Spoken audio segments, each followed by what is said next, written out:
we will just ease into it, you know? Sounds good, man. Yeah. How, So how's your day been?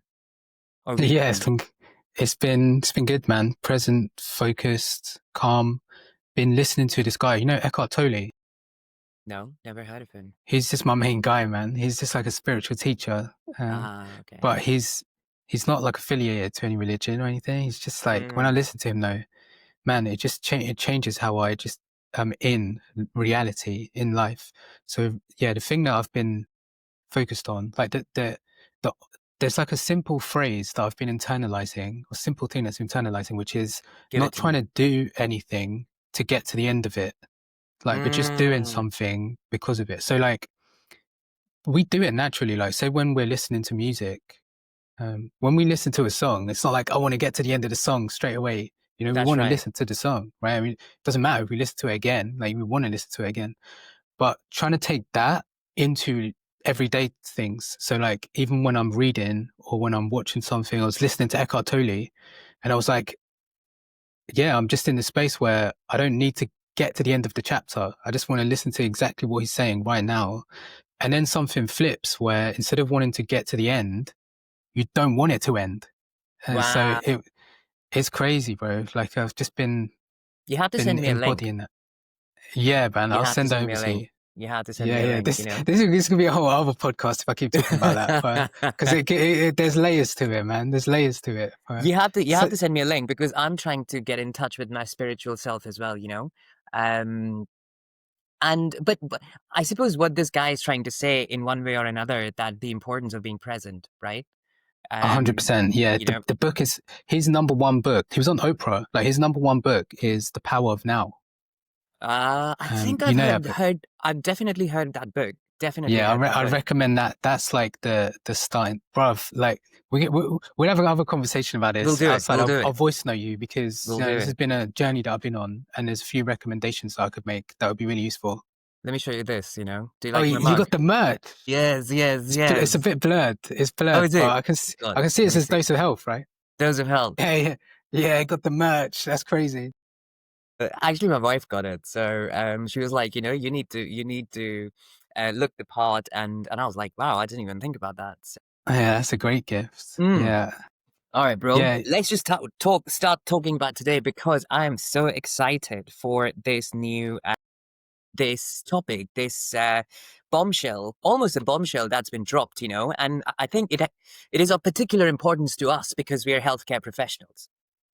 yeah, And you know, let me throw this this mental conundrum in the mix. You know, what if getting older didn't have to mean feeling older? Imagine you're 75 years old and you're playing football in the park with your grandkids and you're not sitting on the bench watching. Or you're 80 and instead of worrying about breaking a hip, you're actually hiking mountains and, you know, enjoying life with friends when you retire, not just sitting at home, you know, waiting for a disability thing or a walking stick. You know, you don't get infections easily, your skin heals, your eyesight's sharp. And you might just think this is all cuckoo land or science fiction talk, but due to AI, you know this was going to the AI thing. Uh, what if I told you that science is actually working on this right now? Science is actually looking at aging as a condition and not as something that we have just naturally accepted that this is what's going to happen. And we have some kind of tech now that that is going to really rejuvenate our cells from a cellular level where we get older. But there is now technique through AI where we can, at least theoretically, recharge these cells and make these cells younger. And this topic is, you know, I mean, I wasn't even aware of that. You brought it to my attention. So I'm just going to let you take away, you know, tee this up for me and you know what, share the screen if you want to share and just tell us what happened with ChatGPT in this last week. yeah. Like what you're saying, Abby, is the optimist's dream. You know, That's it's right. it's the vision of the future that you know us as healthcare workers and people in the longevity space has, including Bryan Johnson. You know, he says we may be the first generation who won't die. You know, so that's a very broad claim. Crazy. And this is a breakthrough, medical breakthrough from ChatGPT, who've partnered up with a biolab called Retro, and like it's not Do you have a link, bro? established technology. Do Yeah, you have like some? let me share the screen. Yeah, yeah, yeah. Share the So screen. it's not an so this is not established technology that's out that people are using. Me and you It's can't access it's it. no, yeah, no one can. It's not. It's just experimental data right now. So it's not established tech. But what this is, though, is a glimmer of what the future may look like. So this is from OpenAI. Essentially, what? So there's this is the article essentially, but it's been explained, I think, easier and more simpler by Bryan Johnson in this tweet thread. What he talks about is so what the headline is that OpenAI have they used their 4.0 model, you know, the GPT 4.0 model, which was the previous model that's recently been deprecated for GPT-5 and then actually recently brought back. But it's the old model that ChatGPT were using, and they trained it on amino acids. So they trained it on science data, and what what ChatGPT normally does is predict the next text. It predicts the next word or the next sentence. But what this model does is predict the next amino acid. Mm, So through this technique, they were able to use AI to create proteins that are somewhere between 50 to 100 to 300 times better at reversing the age of a cell. mm, So let's go into it a bit deeper. Yeah, Bryan Johnson says how, you know, we can the model can reprogram into stem cells around 50 times better. And mm. so this is a breakthrough that he's compared to the Wright brothers, who went from a glider to a jet engine and achieved Wow, flight overnight. wow. And I can see why he said that, because when we break it down a bit more, so like it's the AI has essentially discovered, generated new proteins, right? But it's not just any type of protein. This is a specific type of protein called a Yamanaka factor, Mm, right? And what are Yamanaka factors?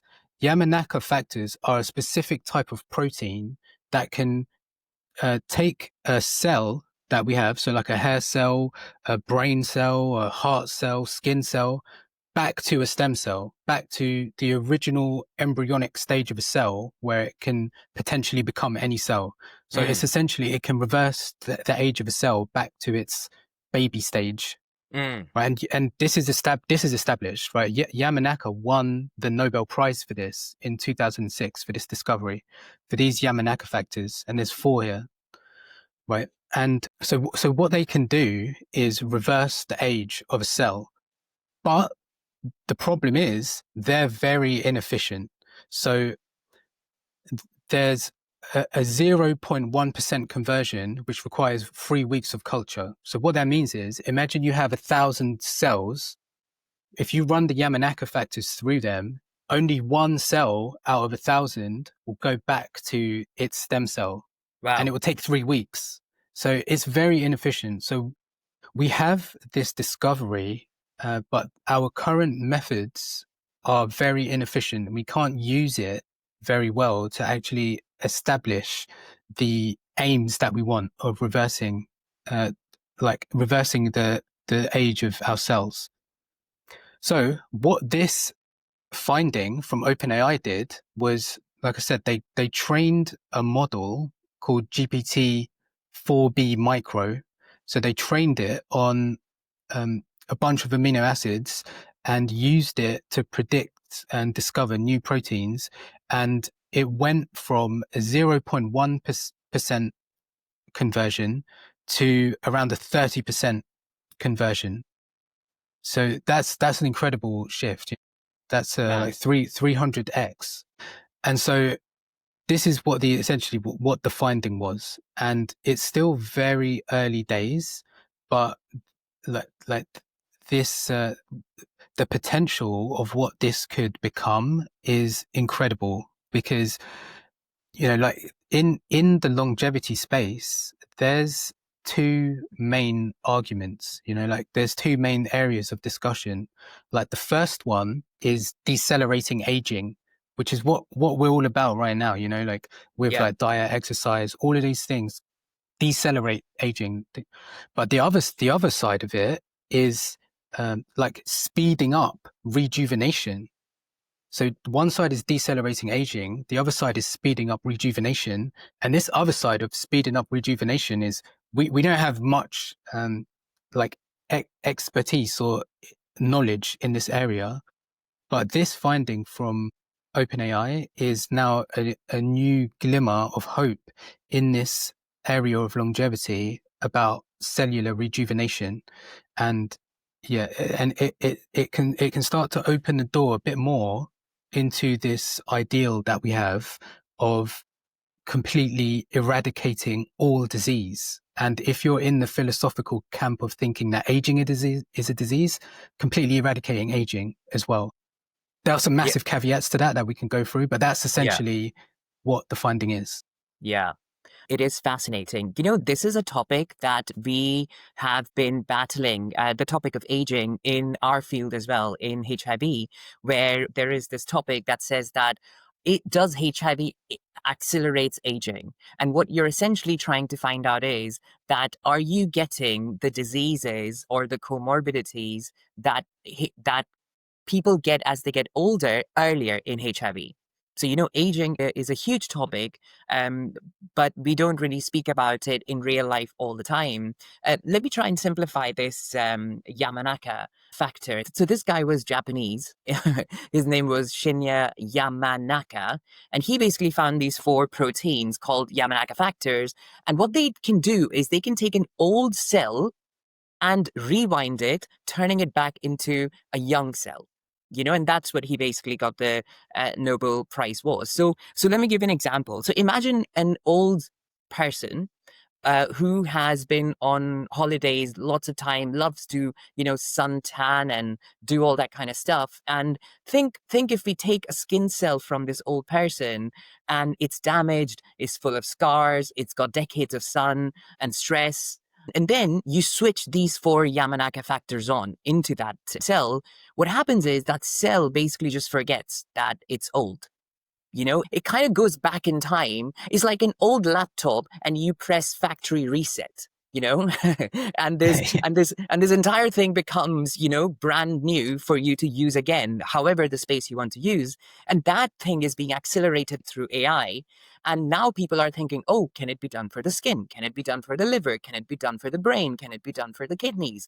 So it has caused so much excitement in the healthcare sector that has been trying to talk about how can we, what can we do about aging? So you've got Bryan Johnson, who's basically saying, don't die, we're not going to die. Some people are saying, well, when you're old, you want a better quality of life. Some people are saying when you're old, you don't want the diseases that come with it. Some people are saying they want better, stronger immune system so that they don't catch cold. Some people want their bones to be okay. They don't want to get fractures. So all of these issues can be theoretically dealt with this technology once it gets refined. So this is why it is such a huge thing. And this is why I think the first entire, most of the podcast, we're going to just discuss that stuff.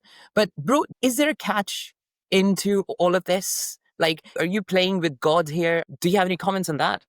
Yeah, like for sure. Like these are complex systems. The human body is an incredibly complex system. And from what we've seen in the past in human history, anytime humans try to interfere with a complex system, there's always some unexpected outcomes that will come out of it. So what you were saying was very apt around how the cells will forget how to age. So they'll become young. However, if you go so far on the other end, you know, the cells will forget how to die. And if the Mm, cells forget how to die, that's another description of what cancer is, right? mm, So there's two sides of the coin here, because the breakthrough implies that you can use it to treat cancer, because there's two ways. Like, say, for example, you have liver cancer, say you have liver disease, and the treatment right now is you need a new liver.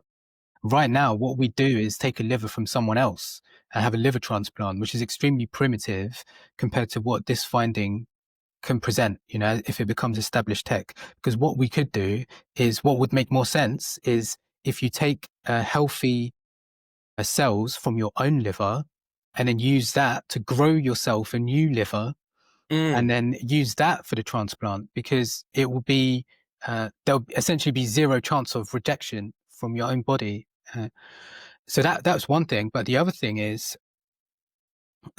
like, this finding can help cure, prevent, and treat cancer, because as we get older, our cells become older, right? And as our cells become older, they increase. That increase is the risk of us getting cancer. So mm, if we could use this tech, or the findings from this research, to rewind our cellular age, through that we prevent getting cancer anyway, right? So on one side of it, this is an incredible breakthrough for prevention and treatment of cancer.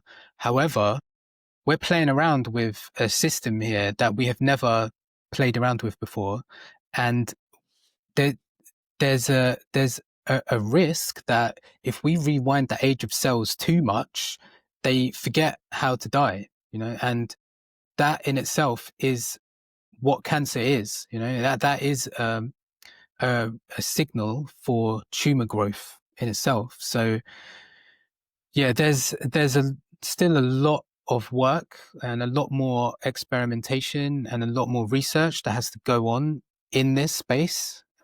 But it's an interesting finding nonetheless.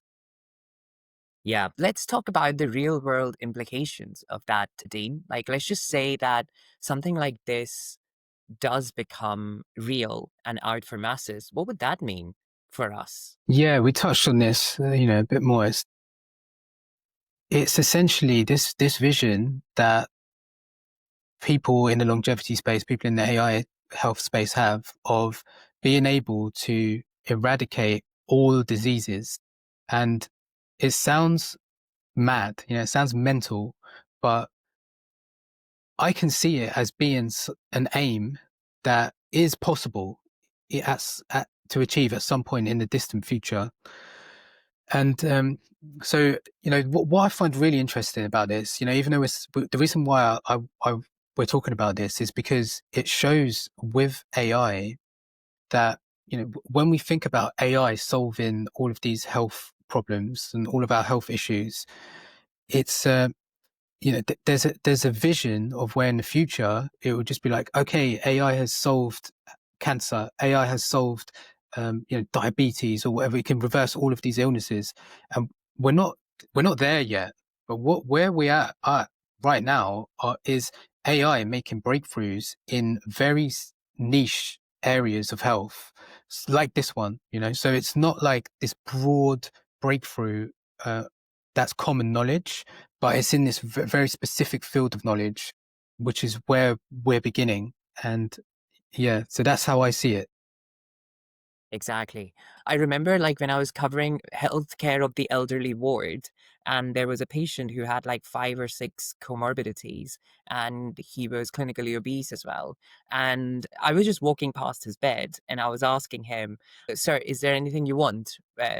And he said, "A new body." I will never forget that.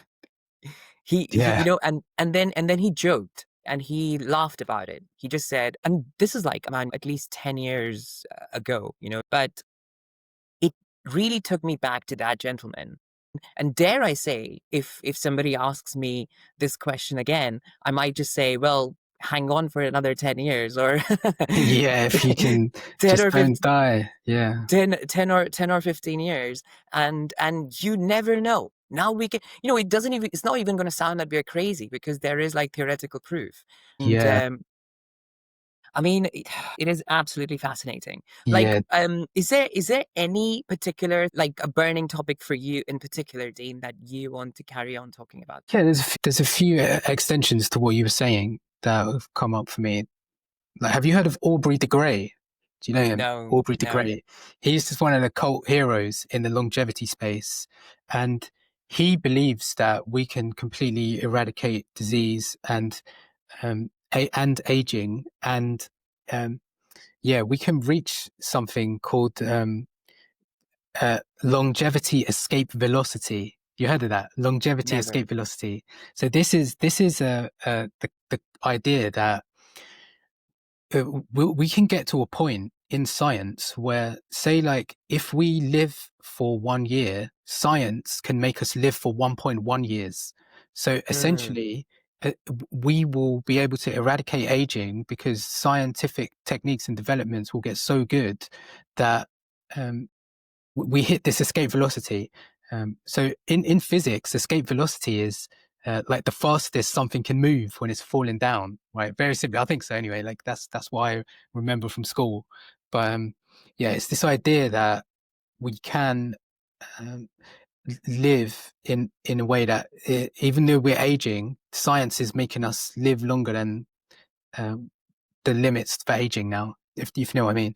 And yeah, what he yeah, yeah. says is interesting. Is his definition for how we age was what really shifted my thinking around this, because he was like, aging is not just one thing. It's multiple things. When you see when people get older in hospital, um, most of the time when they're really like ill, it's not just one thing. It's multiple things happening. Their liver will fail, and then their heart will have issues, and it's throughout their body. Like the musculoskeletal system have issues. So these are all separate systems in a way. So aging, if we can essentially work one at a time to um, reverse each individual system. Let's say you can reverse lung damage, you reverse heart damage, reverse nerve damage one by one over time. As a group, we've essentially can work to reverse the age of an entire human being, which is it's still crazy. It's still a crazy idea to me, but I see it as being a touch more realistic than it was before, even though it is still crazy. Wow. I was reading an article from, I'm actually forgetting what publication it was, but Howard Professor David Sinclair, he's actually one of the world's leading aging researchers, and he has actually gone on record predicting that we may see an age reversing pill by 2035. And that is literally just 10 years away. Yeah, very optimistic, I'd say. Very, very, very optimistic. But, one can dream. Can't blame someone for having high hopes. Bro, what would you do if you could stay biologically 40 at the age of 70? Yeah, 100%. Like, the question for me is, would you do it? Because Mm, this is the big question. And for me, it's a complete no-brainer that you would. Like, we've worked on the front lines in hospitals.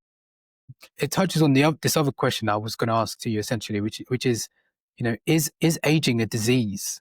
Now, mm. that's the point. Is it a disease? Because some people say, I want to age gracefully. I want to age whatever is nature's been like programmed into me to do, however it's been decided for me to age.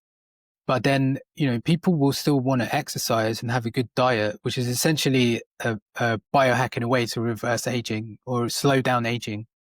And so, if we have scientific developments that would allow me to be the bodily physiological age of 40 when I'm chronologically or 70, of course I would take that. As we say in this health space, it's about health span, not lifespan, right? The health span is the key here. And when, just from personally, like when people around me have got ill and some have unfortunately passed away, I don't want that. I don't No, want that. no. If there's anything that we can do to increase people's health span, which is the health span is how healthy you are in the length of your life, right? And not necessarily lifespan. Like I don't think it is even possible to live forever. That could be another question. Touches on the hallmarks of aging paper that came out, about 10, 12 years ago, where it spoke about all these different types of aging. It hints at if you can reverse all of the different types of aging that happens in our body, then in theory you can live forever. But I still feel like our lifespans will cap out at some point, right? So it's about, for me, living as long as we can, for as healthy as we can, but not forever. That's sci-fi talk. Yeah. Um, I think our world is designed right now for us to live a certain time and then die at a certain time.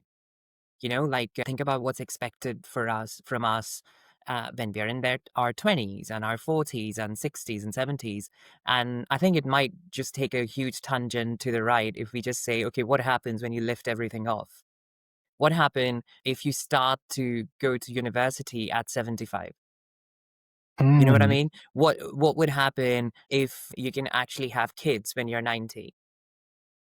Like, yeah, I mean, this can go in any direction we want to, but I actually agree with you in the sense that any older person that I have spoken to doesn't say that I want to die tomorrow. I think majority of the people who say it that they want to die, they actually say it out of frustration. There is something bad happening in their life where the quality of life is just so terrible that people think, okay, dying is a better option. Imagine yeah. somebody, yeah, imagine somebody's got stroke or completely paralyzed and just dependent on a wheelchair, or like those are the Chronic pain. chronic pain. Those are the people who sometimes in frustration say that this is no way to live. Isn't that I mean, that's the phrase we've heard, right? But generally speaking, I think humanity, as humans, we believe that life is for living. My mother, she's gonna have her 70th birthday next year, and you ask her, how does it feel? And she's like, well, I don't feel that old. Right. Yeah, And, and it's the same with my dad. It's the same with my wife's dad. He's going out there playing tennis and, but all he's worried about is just these aches and bones and pains. And imagine if you reverse that. I think humanity has a huge chance for flourishing.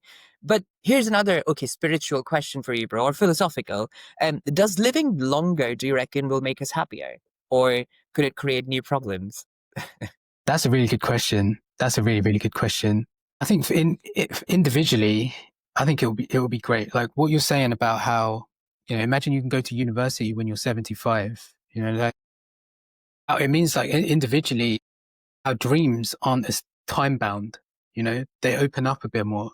You can actually achieve what you want in your life. And even right now, like what you're saying about your parents, like my dad's going to turn 70 this year, and this Mm, guy has started to learn Arabic this year. wow. He's touching 70 and he started learning.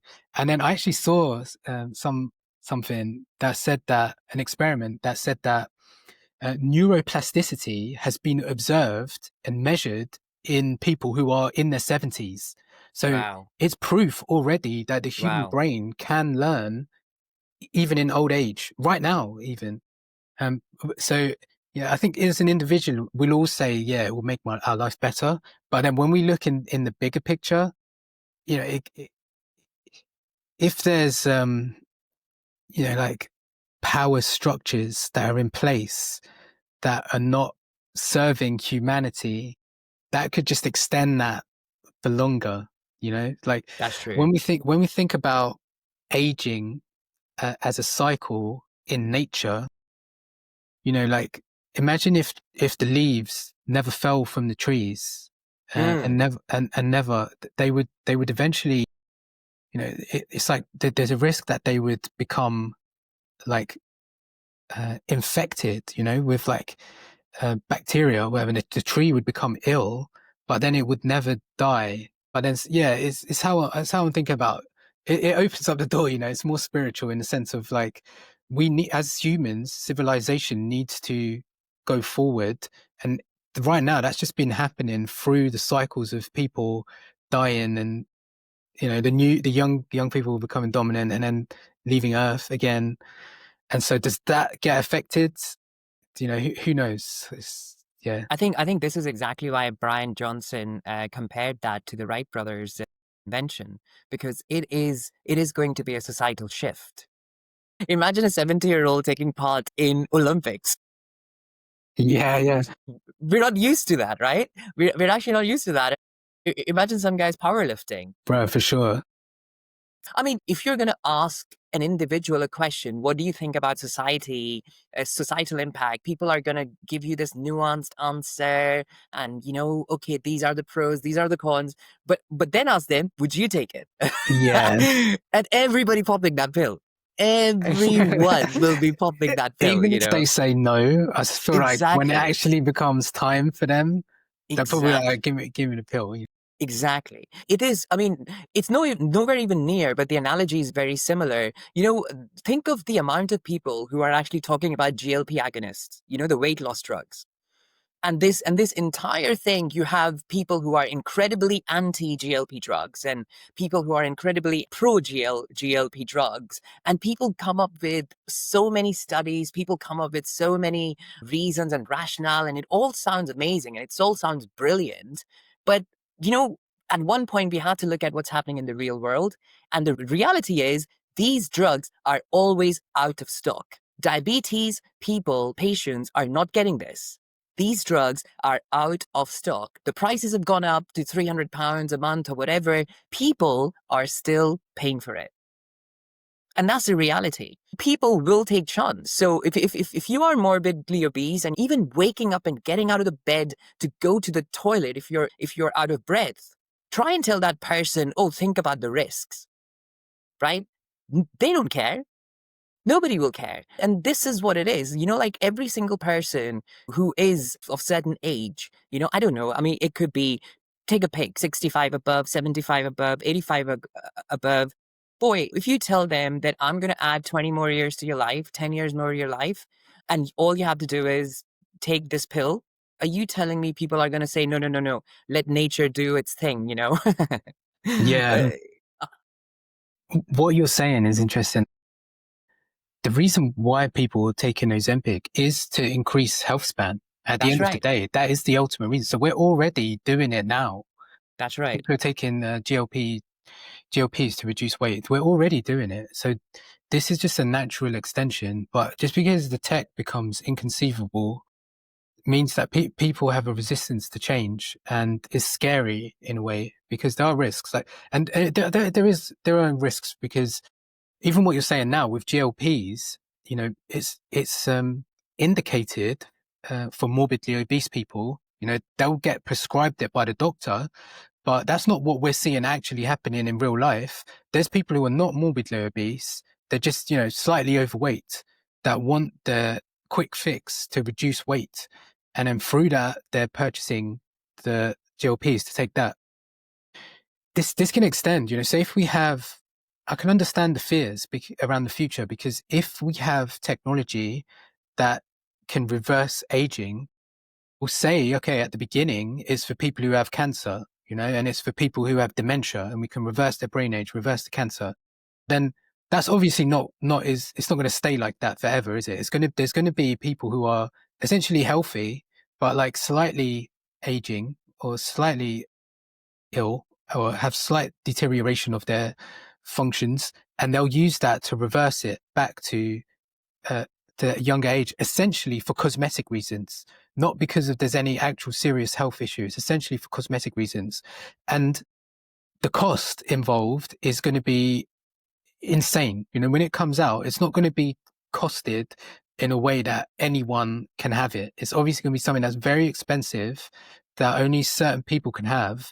And then if the people who can afford it, not all of them need it, and they're going to use it for cosmetic reasons rather than health reasons, that opens the door into the whole other messy reality of how it could look.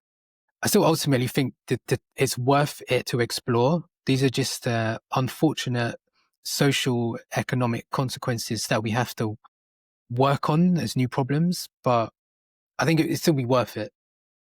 One quote Dean, that changed my life. That changed how I think about everything is from one of the greatest economists in the world called Thomas Sowell. And he said, in life, there are no solutions, there are only trade-offs. Mm. Everything you do is a trade-off. You know, every time I give you medication and I say, take this and it's going to make your blood pressure better, well, it might be making your kidneys slightly worse. Every time you take a statin and, you know, it might be lowering your cholesterol, but it has still have to come out from the liver. You know, GLPs are not exactly one size fits all solution, but what it's eventually doing is reducing the risk of 200 comorbidities directly or indirectly linked to obesity. Right. So at the end of the day, whenever we are making decisions, whenever doctors, whenever the biggest experts in the world are making a decision, what they're essentially doing is they're offering you, these are the benefits and these are the risks. You choose. So a good doctor, a good healthcare professional, a good pharmacist should always tell you these are the benefits and these are the risks, and let the people make the informed decision. And I think this is what we are trying to do by talking, I think, positives and cons about this. And obviously, both sides will get refined as we do more research on it. But nonetheless, adding quality of life to people, to me, I am like team reverse aging, to be very honest. Yeah. Let me ask you one more question, and then we will go to what the viewers have asked us the question. Would you still want to retire at 65? If you felt as strong or as sharp as 30? And do you think the society would be ready if suddenly people start to live 30 years more? Yeah, it depends what you mean by like retire, because I don't see myself as someone who's ever going to retire. Like just like Mm, put my feet up and same, go and same. sit on the beach or whatever. That's not how I ever envision. I'd get bored. Even though like I could do it for like 2 days max, maybe Yeah, just even one day, and I get bored. Like so even right now, even if there's no future breakthroughs in longevity and reverse aging, I would still uh, keep something that I'll be working on. You know, so I think it's important for our health as well to actually do that from as a psychological standpoint. I think yeah, we need things to keep us occupied. You know, as they say, if you don't use it, you lose it. So if we're yeah, not using our brains as we get older to explore new things and learn new things and create, um, you know, and creating as well is, I think it's great for, as a social, for social health for other people. You know, it's part of the benefits of, or like the wisdom that we gain as we get older. mm, We can transfer that back to society by teaching others and creating things for others. So, yeah, I just feel like if older people, older people are the fountain of wisdom. And sadly, not all of them are able to really transfer the wisdom across. And I think most of the time it's because then they don't have the capacity to. Like their physical health is failing, or mental health can be failing in a way that they're not unfortunately able to pass on their wisdom as effectively. So I wouldn't retire. I'm going to keep going. And yeah. Everything that you're saying, I agree with you. I don't see myself as a person who's ever going to retire. You know, I feel like I want to stay as creative as possible. So to keep doing stuff that I love. But Dean, I think we are the exceptions, bro. And there are a lot of people who are really looking forward to retirement. But, you know, for those people, what I would say is that even then, if you sit down with one of them or a few of them, I guarantee you a lot of people will have that what if thing in their brain. So a lot of people do the job for because they want to pay bills, they want to take care of their families. So it's all about money making. But if you ask them, okay, what are you passionate about? Then they might tell you, oh, you know what? I always wanted to be a counselor. Or, oh, I always wanted to do painting. You know, I spoke to one of my friends over the weekend who's actually working for a pharma company, but he wants to open a restaurant because he's like such a great cook. So, you know, like how they say that the most amount of dreams are actually buried in like, you know, in with the graveyard. graves and stuff in the, yes, that's right, in the graveyards. Well, imagine to those people after they retire from paying bills and their mortgage, everything is paid off. And then we're telling them, actually, you know what? You still have 20 years or 30 years to actually finally do what you want to do. And imagine how productive would that be for the society? Yeah, and people's That's the own vision. well-being as well, That's the creative vision I want to take. exploration. That's it. That's it. Creative explanation. Yeah. Like that's the.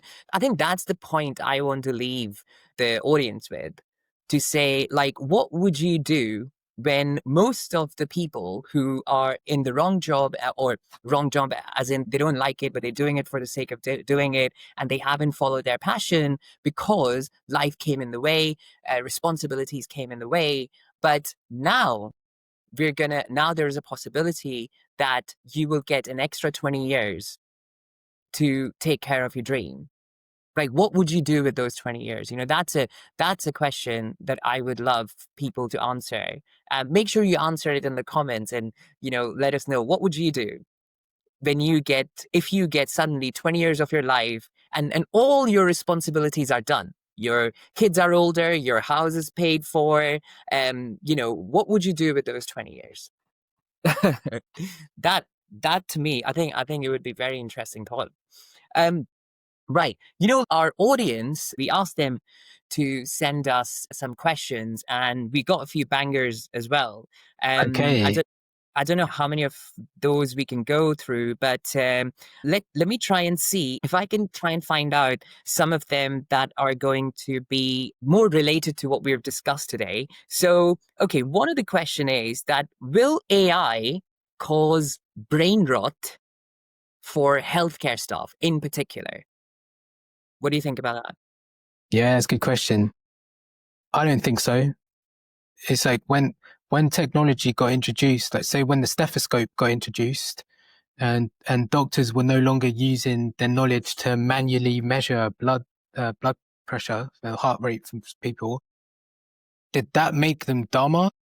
No, I just feel like we outsourced that specific thing to the tech, to the stethoscope. It allowed us to be more cognitively freer and focus on our energy into higher level things. So now with technology for healthcare stuff, like say using it at work, there is like a point to say like just in general it could be causing brain rot. But if we're talking about for healthcare staff using it, I don't see how it can cause brain rot in the sense that, okay, so you might say like it means that you won't actively memorize certain facts or statistics, like what are the side effects of this drug. You won't be able to immediately recall it because you outsource into the AI. But what's the real like time difference there? If you have an AI that is next to you, like say right now, it's a bit of a time difference. You gotta like look it up and like find the answer. But if the vision I have is that that's not that's not going to be like that. You'll have uh, essentially an outsourced intelligence that will handle all of the facts. Like human brains are not designed for holding ideas like that. I don't, yeah, I just don't, it's not, as when we were working as pharmacists, what people used to say to us is, it's not actually about what you know, it's about knowing where to look. So Yeah. even our jobs now, like in the last 5 to 10 years, it's because you can't memorize everything. You can't memorize the entire British national formulary. You have to go and look up things now and again, and you remember some things. And you remember some things, but I just feel like the trajectory is going towards one where any factual information is it's not going to be necessary to remember. So what will that free us up to do is move forward to more higher level activities that will be more human to human connection. And if that's what it's going to enable us to do, I think that's a massive upside. And the risk of the downside of there being brain rot, I just think it's scaremongering in a way. I don't agree with it. Yeah. I think, yes, I actually agree with that. And what would be very interesting is, let us know in the comment if you yourself are a healthcare person healthcare staff who's actually put this question up. The way I look at it is ask any healthcare professional and ask them, are you overwhelmed at the moment or are you underwhelmed at the moment? Right? It's underwhelming that causes brain rot because you're not using your brain. But I think you're going to find that an overwhelming majority of people will tell you that they are overwhelmed. They're absolutely overwhelmed with the number of patients, the waiting list, terrible IT system, and if only they can get some help in helping them doing their job better. So people, not only it's not going to cause brain rot, they're actually damaging their mental health because they're not able to do their job properly. Why? Because they are spending hours documenting stuff. Why? Because they're battling with the terrible IT systems where you have to do 3, 4, 5 logins for 5 different systems. You know why? Because there is just shortage of staff because people are leaving because they are frustrated and they can't do their job properly. And guess what AI is doing? It is providing solution for everything. Do you not think you will actually feel 10 times better, 100 times better if more patients come back to you and say, thank you for helping me? Think about that, right? Like you have trained 10 years, 20 years, 30 years to be a good doctor, to be a good nurse, to be a good pharmacist. Wouldn't you benefit and wouldn't the society benefit if your expertise can be used by 10x the population, which what you're currently seeing? And that is what AI is actually promising you in any way, shape, or form, whether it's admin, whether it's diagnosis, whether it's treatment, whether it's prevention, whether it's communicating. So if you add all of that stuff, I just cannot imagine why that causes brain rot. Brain rot's caused by when you're just not using your brain. AI is making you use your brain 20x better. So I am also Team Deen here. I don't think he's going to do that. Because I guess when trying to look at it from the perspective of the people that think it will cause brain rot, they would say to you, Abby, that AI actually does mean you're not using your brain because you're actually just given the brain power or the brain use. You're handing that over to the AI, so you're not actually using it to think of what the answer would be. So then through that, you're not actually thinking, and so that's the brain rot. So what would you say to that? Well, what I would say to that is that you don't know that. You actually don't know why, because there is no study to actually say that once we deal with all this overwhelming stuff with the AI, are you just going to sit at home and do nothing? That's not true. I think you will only find out once you have that time to see what else can you do with your brain. The entire concept of care is going to be reimagined. The way we provide care right now, it is not the gold standard. It is just one standard. And the way we diagnose, the way we treat, the way we give medication, the way we prevent. Imagine if 80% of that is being taken care of through AI. I think people who are creative are going to come with much better options to say, okay, what do we do with this free time? So it remains to be seen. We automatically think that humans are just not going to evolve. That time is just not going to be filled. We're just going to stay like anyone who actually says, oh, we are eventually going to run out of fuel, because human beings will constantly keep using it. I'm like, that is the We've dumbest never run argument. out of any resource ever. And this is the dumbest argument that people have, where you think human beings are not capable of changing our behaviors. That, imagine if we got 1,000 liters of petrol left in the world, we're just going to keep using it at the same speed. You don't do that. You actually do, you change behavior. Pricing changes in the economies. Exactly. The world would change. The world would change, and I guarantee you, human beings are then going to find out more efficient way of generating energy, right? All the nuclear, the petrol, the coal, the way we generated energy, it's all out through our brain. Because we had time to think about it, because need made us more creative. Force and function. Exactly. So anyone who's thinking that if AI does half of my job, what am I going to do with 50%? Trust me, you're going to find more creative ways. Or humanity is going to find a more creative way. And that is why consciousness is so important. And this whole thing of Elon Musk going to Mars and making life multiplanetary, what he's trying to do is he's trying to preserve the consciousness, which is the most important thing. It's not the energy. It's not, it's us. It's the brain. And what AI does is it's going to give you some of that back. Boy, I can't wait to get some of my time back. Who knows what I'm Yeah. going to do with it? You know? Yeah. Even I don't know what I'm going to do with it, but I know I'm not going to sit at home. Yeah. We took this. We went full Joe You got Rogan me started, bro. You got me into started. Elon.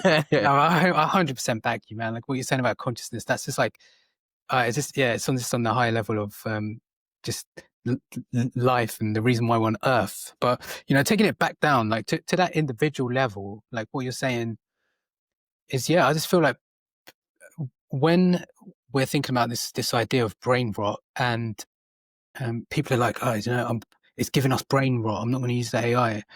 I feel like that's coming from a fear-based perspective. Bro, let me just take that to the next question that people are asking. Okay. Because that's gonna fit, your answer is gonna fit in with this question. Why is it fashionable to hate AI right now? That's another question. Go. Yeah, that's it, man. It's the same answer. It's this fear-based perspective that is narrow-minded.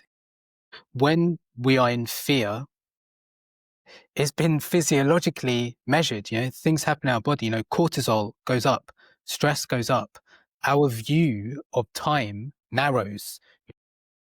When you're stressed, can you remember a time when you were stressed and how it felt like it was never going to end? When you're in these very stressful, like emotional states, it feels like it's not going to end. It's because cortisol narrows our time, like perception, so narrow. And I get why it does that, right? Because from a survival perspective, if like a tiger jumped out in front of you, you need to be able to operate as time is of the essence. That's Don't right. you think time is very broad and you've got loads of time? But, these are how it's how we've been built, and it's how we still respond to new modern changes in society that don't fit the old tiger survival issues that we had in the past. So that's how I see it. Like this is fear-based, narrow, resistant to change. And like if you're say like you're going to use AI to help build stuff, so you say, okay, like how can I like help build this website for me, and like do things like the grunt work, just essentially like the foot soldier work, right? Actually just putting stuff, actuating, building. This is not the end. There's a whole level above this that's like the higher level creative zoomed out picture, where once this building's lower level stage, it has been simplified, it will allow us to just easily just move up to the next level of the game, or just the next level of creativity that's allowing us to ask the bigger questions that will be way more beneficial for us and society going forward. That's right. Okay, so why is it fashionable to hate AI right now? Well, let's go back in history and look at any technology that was life-changing and read about it, whether it's printing press. People were so worried that, oh my God, what is going to happen to the preachers? Or the government was so worried, oh my God, these revolutionary ideas going to be spread more rapidly now, or look at a tractor when it came and it turned out that you're able to plow the field with one guy, and the amount of work it would take 30 guys 2 weeks, you can do that with one guy in 2 hours. Think of what the farmers must have felt. Oh my God, this is the worst thing that's actually happened to us, right? Think of when the Wright brothers, I mean, this is the third time we mentioned them, but when they literally reduced the time that it would take you to go from one side of the earth to the other side of the earth. Think of guys who were rearing horses and selling them. What would they have said? I mean, they would probably have said this is the worst thing ever. Even I read, bro, about alcohol. When alcohol came into existence, a lot of people thought this is devil. This is absolutely crazy. This is going to finish humanity. everyone's going to die because you're going to drink this poison, and God knows how many places it got banned. But what happened? People adapted. Now, I'm not saying it's good, and this is not an advertisement to say drink, Yeah. go out and go all in. But the point is, human beings adapt. Human beings adapt any new technology, and we have shown it historically over time that that we make good and we make bad out of it. Internet is another one, right? It basically connected the entire world together. I can speak to a guy in Venezuela directly and asking, okay, my news channel is telling me this. What exactly is happening over there? And I don't have to move an inch. So internet changed the world, but what happened? Well, dark web came out of it, pornography came out of it, bad people started collaborating, and some people could argue because of internet there's crypto scams. Like, there's so many, like, it's positive and negative. I go back to that Thomas Sowell quote, which is, there are no solutions in life, there are only trade-offs, right? So people who are hating on AI right now, it's probably the lack of creativeness. Like, you haven't tried it enough. You haven't really used it enough in your life to see how life-changing this can be. Bro, personally, look, I'm a HIV pharmacist. I've dedicated my life 16, 17 years just focusing on that one virus. Oh, well, mainly infectious diseases, but 90% that virus. But more, I've looked into AI and how it has a potential to change healthcare. And one big example that we spoke about was aging. I mean, we haven't spoken about drug discovery. We haven't spoken about reducing of the admin workload. Like, these are all giant leaps in itself. So anyone who's actually hating on it right now, I would encourage them, or beg them almost, that please get involved, use it more, and then really let me know that it is not a net positive. Yeah, yeah. It's like people's jobs who are at risk of AI are most likely to be against the AI because it's a threat to their livelihood.